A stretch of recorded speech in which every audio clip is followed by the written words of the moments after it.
রাধার কুঞ্জের সামনে। সখী বলছে এই যে শোনো সাহেব, তুমি না একটু বাইরে দাঁড়িয়ে থাকো, আমি একটু ভেতরে গিয়ে দেখে আসি রাধার মান কেমন আছে। দেখো মা, সখীদের কাণ্ড দেখো, গোবিন্দকে সঙ্গে করে এনে বাইরে দাঁড় করিয়ে রেখেছে, আর ভেতরে গিয়ে রাধারানীকে বলছে, সঙ্গে আনলো, তবে গিয়ে বলছে ও রাধে, কত জায়গায় তোর বধূকে খুঁজলাম রে, কোথাও পেলাম না রে, তোর বধূকে পাইনি। রাধারানী বলছে সে কি, আমার বধূকে তোরা পেলি না? না না না, তবে একটা মালিনী পেয়েছি, একটা মালিনী পেয়েছি, তুই বল বধূর জন্য মালা কিনবি, যদি মালা কিনিস তাহলে ওই মালিনীকে ডাকতে পারি। রাধারানী বলছে হ্যাঁ, আর দেরি করছিস কেন, ডাক। আর যেই রাধারানীর কণ্ঠের আওয়াজ পেয়েছে মা গোবিন্দ, এতক্ষণ শুনতে পাইনি, আর যেই শুনতে পেয়েছে তাকে আর ডাকতে হয়নি, সে একা একা কুঞ্জের ভেতরে ঢুকে পড়েছে। হরি বল হরি বল। আর যেই ঢুকে পড়েছে রাধার সামনে পড়েছে গিয়ে, আর ঘোমটা দেওয়া মা। এইবার রাধারানী মা তাকে দেখে কিন্তু চিনতে পারেনি, কিন্তু অনুভব কোথায় যাবে, অমনি তাকে ডাকছে মা রাধারানী, এসো এসো মালিনী গো, আমরা তোমার মালা কিনিব। রাধে এসো এসো মালিনী গো, আমরা তোমার মালা কিনিব। এসো এসো মালিনী গো, আমরা তোমার মালা কিনিব। রাধারানী বলছে এসো এসো মালিনী, আমি তোমার মালা কিনবো। এইবার গোবিন্দ ভয়ে ভয়ে তার সামনে গেছে মা, ঘোমটা দেওয়া তো, তা ভাবছে যদি চিনে ফেলে, যদি আমাকে তাড়িয়ে দেয় তাহলে কি হবে। হ্যাঁ, তা দেখলো যে রাধারানী চিনতে পারেনি, তা মালিনী কি বলছে, রাধারানী কি বলছে, মালা তো কিনবো, তবে মালিনী একটা কথা বলবো। রাধারানী বলছে মালিনীকে দেখে দেখে একটু অনুভব হয়েছে, হ্যাঁ, বলছে তোমার নাম কি, তোমার বাড়ি কোথায়। হ্যাঁ, যেই বলেছে মা যে তোমার নাম কি, তোমার বাড়ি কোথায়, অমনি কিন্তু গোবিন্দ ভয় পেয়ে গেছে, সর্বনাশ, এই রাধারানী তো প্রশ্ন করছে, আমি কি উত্তর দেব। তবে বলে চতুর যে মা, তার সঙ্গে পাড়া বড় রায়, অমনি কি বললো জানো, ওই নাম শুনবে। আরে সখীরা বলছে বলো বলো, তাড়াতাড়ি বলো। আমা ওখানে তো সখীও জানে আর গোবিন্দও জানে কি হচ্ছে, কিন্তু ভোলা ভালা রাধারানী সে কিছুই জানে না। হ্যাঁ, সখীরা বলছে চেপে ধরে যায়, বলো বলো তোমার নাম কি, বলো দেখি কেমন করে বাঁচতে পারে। অমনি চতুরের চূড়ামণি বলে উঠলো, শোনো কি বললেন, আমার নামে হরি মালিনী, শোনো শোনো ওরা যে নন্দিনী। রাধে হরি মালিনী, শোনো শোনো ওরা যে নন্দিনী। আমার নাম হরি মালিনী, শুনো শুনো ওরা যে নন্দিনী। হরি মালিনী, শোনো শোনো ওরা যে নন্দিনী। তবে কি বলছে, আমার নাম হরিমালি, তবে ওই আমার গায়ের রং তো কালো, তাই আবার কি বলে জানো সবাই, আমি কালো বলে সবাই বলে গো, হরি বল হরি বল, কালো বলে সবাই বলে গো, আমি কালো বলে সবাই বলে গো। আমা কি বলে, বলে কৃষ্ণ মালিনী, তোমরা কে হরি বল হরি বল। ও গো ব্রজবাসিনী, তোমরা কেউ মালা নেবে গো, ও গো ব্রজবাসিনী। দেখেছো মা চতুরের কাণ্ড, বলছে আমার নাম হরিমালিনী, হরিমালিনী। হ্যাঁ, তবে আমার গায়ের রং যেহেতু কালো, তাই আবার কেউ কেউ ভালোবেসে বলে আমি নাকি কৃষ্ণমালিনী।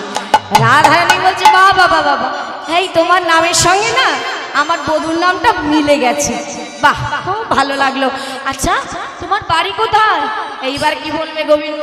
দেখুন মা, যিনি কিনা গোটা বিশ্ব ব্রহ্মাণ্ডের মালিক, আজ কি বললো জানো, বলছে শুনবে শুনবে, শোনো আমার নাইকো ঘর বাড়ি, শোনো শোনো এরা যে নন্দিনী। রাধে আমার নাইকো ঘর বাড়ি, শোনো শোনো ওরা যে নন্দিনী। আমার নাইকো গর্বরে, শুনো শুনো ওরা যে নন্দিনী। হ্যাঁ, গোবিন্দ ঘোমটার আড়ালে বলছে আমার কোনো ঘর বাড়ি নেই, পথে ঘাটে ঘুরে বেড়ায়, তবে যে যেন ভালোবেসে ডাকে, কি আমায় ভালোবেসে যে জন ডাকে গো, আমার হরি বল হরি বল, যে জনে ডাকে গো, ও আমায় ভালোবেসে যেজন ডাকে গো, আমি করি আমি যাই তাহার বাড়ি, তোমরা কেউ মালা নেবে উলু ধরে উলু ধরে। গো ব্রজবাসিনী। তোমরা কেউ মালা নেবে গো, ও গো ব্রজবাসিনী। বলছে আমার কোনো ঘর বাড়ি নেই গো, তবে কি জানো ওই পথে ঘাটে ঘুরে বেড়াই, যে আমাকে ভালোবেসে ডাকে আমি তার ঘরে চলে যাই। হরি বল হরি বল। হরি বল হরি বল। ভালোবাসার কাঙাল আমার বধূ, একবার ভালোবেসে রাখলেই চলে যায়। সবই তো বুঝলাম। গোবিন্দ ঘোমটার আড়ালে ভাবছে এত প্রশ্ন করছে রাধারানী, এইবার আমি ঠিক ধরা পড়ে যাব, কিছু একটা করতে হবে। তখন কি বললো জানো, ওই ঘোমটার আড়ালে বলছে এই যে রাধে, রাজনন্দিনী, এতক্ষণ আমাকে ডেকে আমাকে এত প্রশ্ন করছো, আমার মালা কিনছো না। বলি শোনো শোনো, এতটা সময় নষ্ট করেছো আমার, এবার যদি তুমি আমার মালা না কেনো না, তোমাকে আমি অভিশাপ করে দেব। হরি বল হরি বল। যেই বলেছে মা, সখীরা বলছে সে কি কথা, তুমি অভিশাপ করে দেবে? বলছে হ্যাঁ অভিশাপ করে দেবো, মালা কেন নি, অভিশাপ করে দেবো। তা কি অভিশাপ করবে শুনি? সখীরা বলছে কি অভিশাপ করবে তুমি, শুনি দেখি কেমন অভিশাপ করো। তখন বলছে শোনো, আমার মালা যদি আজ তোমরা না কেনো না, তোমাদের শাশুড়ি ননদি ঘর ছাড়া হবে। খুব ভালো হবে। কেমন হবে মা? শাশুড়ি আর ননদি, হ্যাঁ। সখীরা বলছে ভালোই তো হবে, হ্যাঁ তোরা বুঝিস না, শাশুড়ি ননদি ঘর ছাড়া হবে, রাধারানী কৃষ্ণবাদী শাশুড়ি ননদি, তাই না? তা ঘর ছাড়া হলে কি মা খারাপ হবে? ভালোই তো হবে, তাহলে কৃষ্ণ সেবা বুঝায় আর বাধা হবে না। সখীরা বলছে এই মালা কিনতে হবে না, এই ছেড়ে দে, ওই মালিনীকে যেতে দে। গোবিন্দ বলছে সর্বনাশী, আমি কি বলে ফেললাম, এবার তো আমাকে তাড়িয়ে দেবে। তখন বুদ্ধি করে আবার কি বলছে জানো, এই শোনো শোনো শোনো, বলি তোমরা শুধু আমার মালার দোষটাই দেখলে, আরে গুণটা শোনো। দোষের কথা শুনে নিলে গুণের কথা শুনবে না? হ্যাঁ শুনবো, বলো তুমি বলো, বলতে থাকো। এইবার গোবিন্দ বলছে শোনো, আমার এই মালার না অনেক গুণ আছে। তা কি গুণ আছে শুনবে সখী? আমার মালা যে জানো পড়ে না করে তার বসেতে ফেরে। হরি বল হরি বল। জন করে না করে তার বসেতে ফেরে। আমার মালা যে জন পরে না করে তার বসেতে ফেরে। তুমি মালা পরো গো, মালা পরো গো। তুমি মালা পরো গো। শোনো শোনো রাজনন্দিনী, তোমাকে মালা নেবে গো ও গো ব্রজবাসিনী। তোমরা কেউ মালা নেবে গো ও গো ব্রজবাসিনী। তাহলে কি বললো মা, আমার মালা যে জানা পরে নাগর তার বসেতে ফেরে। হ্যাঁ তাহলে কি হবে মা, এই যে আজ আমার হাতে যে মালা দেখছো, এই মালা কিন্তু যেমন তেমন মালা নয়, বললেন ভক্তি যার কৃষ্ণতা, তাই তো? এই মালা যেমন তেমন মালা নয়, একেবারে গোবিন্দের হাতের মালা। হ্যাঁ তাহলে আজ এই হরিবাসরে বসে এই কৃষ্ণ নামের মালা যে গলায় পড়তে পারবে তার কি হবে জানো? বললেন শেষের দিনে ওই জগৎ স্বামীর সঙ্গে তার মিলন হয়ে জগৎপতির সঙ্গে তার মিলন হবে, যেটা আমরা সবাই চাই। তাহলে আজ সেই সুযোগটা ছাড়া যাবে না, বেশি নেই, ওই 4টে মালা আছে। তবে এমনি দেব না, কিন্তু মূল্য দিতে হবে। কত দেবে শুনি? 101 কত টাকা। দেবে? 101 টাকা মূল্য। সর্বনাশ, বলছে 101 টাকা। না না না, বলো না না না, বললেন 100-র কোনো দাম নেই, মাত্র 16 আনা। মাত্র 16 আনা দেবে, গোবিন্দের চরণ প্রাপ্তি হয়ে যাবে। 16 আনা দেবে আর এই মালা নিয়ে যাবে, বেশি দাম না, তাড়াতাড়ি আসতে হবে। যে কৃষ্ণকে প্রাপ্তি করতে চায় সেই আসবে, ভক্তি যার কৃষ্ণ তার। নিতাই গৌর হরি বল। করতালি দিয়ে সবাই, করতালি দিয়ে রাধে রাধে।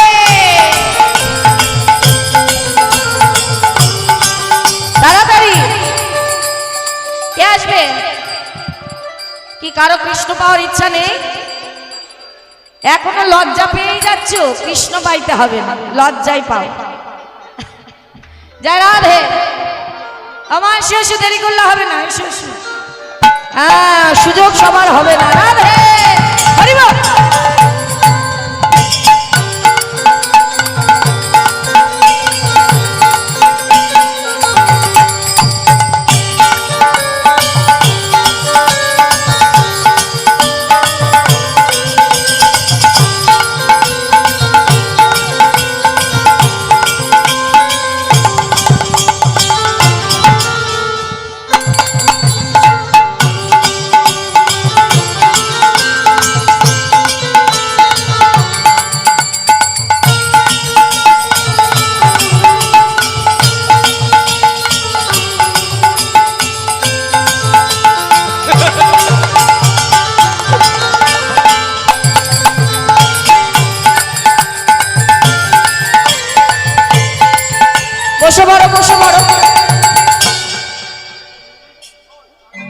সবাই বসে পড়ো। এইবার মন দিয়ে শুনবেন মা, এক্ষুনি মিলন হবে, খুব সুন্দর জায়গাটি। কি হলো মা? এবার সকল গোপীর গলায় তো মালা চলে গেল। এই কথা শুনে সকল গোপীরা মালা কিনে নিয়েছে।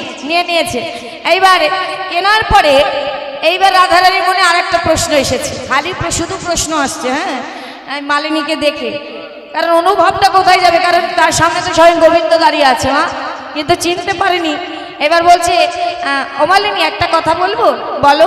বলি, তোমার এত অল্প বয়সী এমন দশা কেন? এই পথে পথে ঘোরো কেন? মালা বিক্রি করো কেন? তোমার স্বামী কোথায়? যেই বলেছে মা, গোবিন্দ ভাবছে, বাহ, রাধারানী তো আমার পথটা সোজা করে দিয়েছে। রাধারানীর কথাই রাধারানীকে বলবো। বলছে কি জানো, ঘোমটার আড়ালে বলছে, আসলে ওই কি হয়েছে, আমি একদিন একটা ভুল করে ফেলেছি, তাই আমার স্বামী আমাকে ছেড়ে চলে গেছে। হরি হরি বল, হরি বল। তাই তোমার স্বামীও তোমাকে চলে গেছে ছেড়ে? আমার বধূও তো আমাকে ছেড়ে চলে গেছে। দেখেছো তোমার আমার কত মিল, তোমার আর আমার দশায় এক হয়ে গেছে। হ্যাঁ, তাহলে তোমার দশা আমার দশায় একই যে হইল, তোমাতে আমাতে সই পাতাতে হইল। হরি বল, তাহলে হরি বল। তোমার আর আমার দশায় এক, তাহলে এসো না তুমি আর আমি সই পাতাই। গোবিন্দ প্রথমে বলছে, না না না না না, আমি কারো সই হতে পারবো না বাবা। কোথায় তুমি রাজনন্দিনী আর আমি কোথায় মালিনী, পথে পথে ঘুরে বেড়াই, তোমার আমার মিল হয় নাকি? বলছে হয় হয়, সব হয়। হ্যাঁ, তখন বলছে ঠিক আছে, মানে মনে মনে ভাবছি, সই যখন বলেছে কথাটা তো খারাপ বলেনি, কিন্তু এখন 3 শর্ত পাতাতে হবে, যাতে এই রাধারানী আমাকে আর তাড়াতে না পারে, আমাকে দেখেও। তাই বুদ্ধি করে বলছি, শোনো, এই মালিনী, তুমি আমার সই হবে তো? তা সই করতে গেলে আমার সঙ্গে 3 শর্ত পাতাতে হবে, বলো পারবে? রাধারানী তো ভোলা ভালা মা, রাধারানী কিছু না বুঝেই বলছে, ঠিক আছে, তুমি যা বলবে তাই হবে। ঠিক আছে, শোনো, আমার মন দিয়ে শুনবে 3 শর্ত। বলছে, দেখো, ঘোমটার আড়ালে গোবিন্দ মালিনী রূপে রাধারানীকে শর্ত দিচ্ছে। শোনো শোনো রাধে, আমার প্রথম শর্ত, আজ আমি বনে বনে ঘুরে ঘুরে ফুল পাচ্ছি, কালকে যদি ফুল না পাই তাহলে আমাকে সই বলবে তো? রাধারানী বলছে, হ্যাঁ বলবো। হলো 1 সই। ভালো করে শুনবে, জিজ্ঞাসা করবো কিন্তু। তারপরে বলছে, দেখো, আজ এই হাত দিয়ে আমি মালা গাঁথতে পারছি, মনে করো কাল যদি আমি মালা গাঁথতে না পারি, ও রাধে, তাহলে আমাকে সই বলবে তো? রাধারানী বলছে, হ্যাঁ বলবো। আচ্ছা দেখাও কয় সই হলো, বলো দেখি কয় সই? হ্যাঁ, 2 সই। এইবারে শেষ সই, মন দিয়ে শুনবে। গোবিন্দ ঘোমটার আড়ালে ভাবছে, এইবার রাধারানীকে বলে দিতেই হবে যে ঘোমটার আড়ালে কোনো মালিনী নেই, আমি আছি। কিন্তু কি করে বলবো? ভয়ে জড়সড় হয়ে তবুও বলে ফেলেছে, কথাটা ঘুরিয়ে বলছে। কেমন? শোনো রাধে, আরেকটা, মানে শেষ শর্ত, মনে করো এই ঘোমটার আড়ালে, হ্যাঁ, নারী আছে, কিন্তু ঘোমটাটা খুলে দিলে যদি পুরুষ হয়ে যায়, হ্যাঁ, তাহলে আমাকে সই বলবে তো? কেন বললো মা কথাটা? কারণ সে তো জানে যে ঘোমটা খুললে কোনো নারীকে পাবে না, কাকে পাবে? শ্যাম না গো। তাই রাধারানী যাতে তাড়িয়ে দিতে না পারে, তাই আগের থেকে বলে দিচ্ছে, শোনো না, ওই ঘোমটার আড়ালে নারী আছে, ঘোমটা খুলে দিলে যদি পুরুষ হয়ে যায় তাহলে আমাকে সই বলবে তো?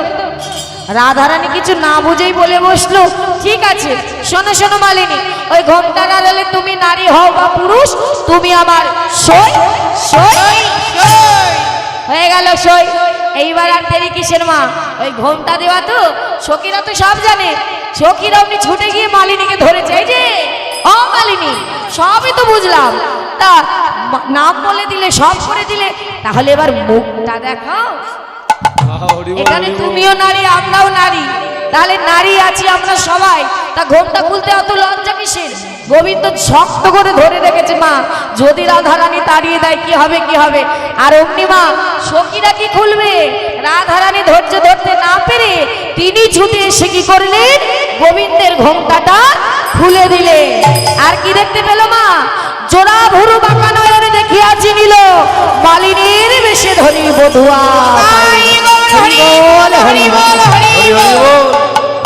কি দেখলো মা? জোড়া ভুরু আর বাঁকা নয়ন। আর কেউ চিনতে পারুক আর না পারুক, আমার রাধারানী তো চিনে ফেলেছে মা। অমনি কি করেছে মা? গোবিন্দকে চিনেই তার চরণ ধরে লুটিয়ে পড়েছে। বধূ বধূ, এতক্ষণ আমি তোমার সঙ্গে কথা বলছিলাম দয়াময়। বধূ, তুমি আমায় ক্ষমা করে দাও। আজ আমি বুঝতে পেরেছি, আজ আমি মান করেছি তাই তোমায় হারিয়েছি। তোমায় আমি কথা দিলাম এমন মান আর কোনোদিন করব না যে মানে তোমাকে হারাতে হয়। হরি বল হরি বল। গোবিন্দ রাধাকে তুলে বললেন, রাধে, ভুল তো তুমি একা নাও, আমিও করেছি। আমি তোমায় কথা দিয়েছিলাম আমি আসবো বলে, কিন্তু আমি আসতে পারিনি। তাহারে ভুল তো আমারও হয়েছে, তুমি আমায়ও ক্ষমা করে দাও। সখীরা বলছে, এই যে দেখো, তোমাদের আর ওসব কিছু দেখতে পারবো না, এইবার তোমরা একটু যুগল হও। তোমাদের বাসনা দুজনাকে দেখে বাসনা মিটিয়েছো, এবার আমাদের বাসনা পূরণ করো। এবার একটু যুগল হয়ে দাঁড়াও না, আমরাও তো বাসনা করে বসে আছি তোমার যুগল দেখবো বলে। তাহলে রাধা মাধব, এইবার একটু যুগল হয়ে দাঁড়াও, তোমাদের যুগল দেখে আমরা ধন্য হই। ওমা, যার যার হৃদয় গোবিন্দ রাধা মাধবকে বসিয়ে এই যে যুগল দর্শন করবেন। আর উলুধ্বনি জয় ধ্বনি, নিতাই গৌর হরি বল।